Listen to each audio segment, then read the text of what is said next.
Hoy un día importante para nós aqui de portar presente na RWCT, planta de RWCT aqui na Parquita Bosch, para sobre nós por mira, com que coisa passa por fazer inversão.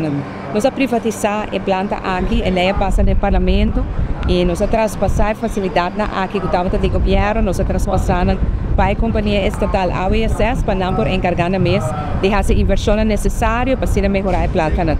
A planta aqui na Parquita Bosch está será para sobre não por processar o sushi, agora que na água é abre e com esse outro estão que tem truck na septic tank por mim back aqui e traz sushi que está completamente grátis e é serviço optimal.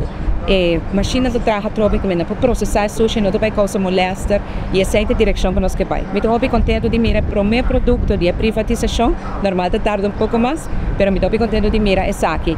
Nós vamos informar também com a inversão no Bali Glass também está continuando, e agora que com uma solução urgente que nós aplicar e em 2 para 3 anos full planta nova lota claro.